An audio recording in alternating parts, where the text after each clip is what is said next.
नमस्कार दोस्तों, कैसे हो सभी दोस्तों। आज के इस वीडियो में बात करेंगे कि आप सेलर स्नैपडील सेलर बनते हैं और स्नैपडील पे अगर आपको ऑर्डर आता है तो उस ऑर्डर की आप प्रोसेस कैसे कर सकते हो। नॉर्मली स्नैपडील पे थोड़ा सा डिफरेंट होता है। स्नैपडील पे ऑर्डर प्रोसेस करने का क्या है पूरा तरीका, आज के इस वीडियो में मैं ये बताऊंगा। तो मैंने स्नैपडील का मेरा सेलर पैनल ओपन कर लिया है। अभी यहाँ पे आपको जैसे स्क्रॉल डाउन करोगे ना, यहाँ पे आपको ऑर्डर्स में आपको शो होगा, या फिर आप यहाँ से ऑर्डर टैब में भी आ सकते हो। लेफ्ट साइड पे जो सारे ऑप्शंस होते हैं वहां से आप ऑर्डर टैब में भी आ सकते हो। तो यहाँ पे फिलहाल मुझे एक ऑर्डर आया हुआ है।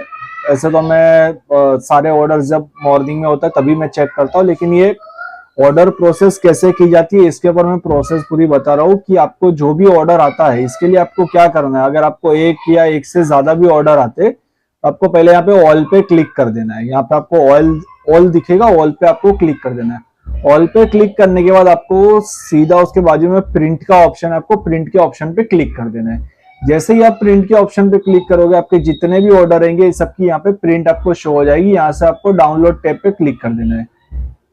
यहाँ पे आपको डाउन एरो बताएगा, आपको डाउनलोड पे क्लिक कर देना है और इसको सेव कर लेना है। जैसे आपकी ये पीडीएफ सेव हो जाती है, ये आपकी स्लिप सेव हो गई है। स्लिप सेव होने के बाद आपको क्या करना है, आपको यहाँ पे पैक लिखा हुआ ऑप्शन दिखेगा, आपको पैक में आना है। पैक में आने के बाद आपको व्यू पैकर्स पे क्लिक करना है। व्यू पैकर्स पे जैसे आप क्लिक करोगे, यहाँ पे जो आपको ऑर्डर आया हुआ है जिसकी अभी आपने स्लिप जनरेट की हुई है वो आपको ऑर्डर दिखेगा, या फिर एक से ज्यादा भी हो सकते हैं, जितने भी ये डिलीवरी पार्टनर के ऊपर होता है। अब जैसे अगर ये मेरा ऑर्डर है, ये गया हुआ है डिलीवरी में, ठीक है, डिलीवरी में गया हुआ है। अगर कोई दूसरा शिपिंग पार्टनर होता है तो उसमें ये बताएगा, या फिर जितने भी शिपिंग पार्टनर होते हैं वो शिपिंग पार्टनर में जितने ऑर्डर जाएंगे वो सारे बताएंगे। तो यहाँ से आपको ऑल पे क्लिक कर देना है। ऑल पे क्लिक करने के बाद आपको यहाँ पे एड टू मैनिफेस्ट पे आपको क्लिक करना है और प्रोसेस कर देना है। जैसे आप प्रोसीड करोगे उसके बाद यहाँ से आपको बैक करना है और यहाँ पे आपको हैंड ओवर पे क्लिक करना है। आपको हैंड ओवर पे क्लिक करने के बाद जो भी आपका ऑर्डर होगा ना, ये ऑर्डर आपका यहाँ पे प्रिंट एंड क्लोज मैनिफेस्ट बताएगा।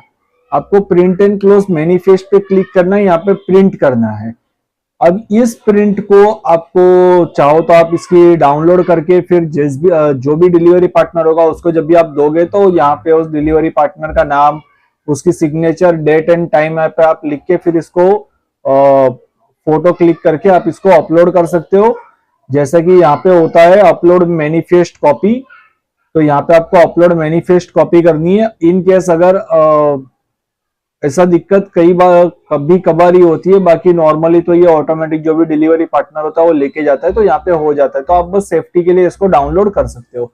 इतनी प्रोसेस कर देने के बाद यहाँ पे ये आपका जो स्नैपडील सेलर पैनल पे जो आपका ऑर्डर आया हुआ है ये ऑर्डर की प्रोसेस हो चुकी है। अभी आपको करना क्या है, जो भी आपने अभी प्रिंट डाउनलोड की हुई है, ठीक है, ये वाली जो प्रिंट है, जो इसकी स्लिप है, ये स्लिप में आपको प्रोसेस करनी है। आपको जो भी इसकी प्रिंट निकालनी है, प्रिंट के लिए आपको क्या करना है मैं आपको बता देता हूँ। जस्ट ये बस स्लिप ओपन हो जाए। यहां से जो इतना हिस्सा है, ये इतना हिस्सा ये आपका फ्रंट पे होना चाहिए। ये इतना हिस्सा आपका फ्रंट पे होना चाहिए। जो भी आप स्लिप जनरेट करोगे तो ये आपको पैकेजिंग पे लगाना है। और ये हिस्सा है, ये ऑप्शनल है। आप चाहो तो आपके पैकेजिंग में इसको एज अ सेलर इनवॉइस आप इसको ऐड कर सकते हो। अगर आपको ऐड नहीं करना है तो भी कोई दिक्कत नहीं है, लेकिन ये हिस्सा आपका कंपलसरी, आपकी स्लिप लग जानी चाहिए। वो मैं आपको आगे बताऊंगा कि आपको पैकेजिंग पे स्लिप कैसे लगानी है।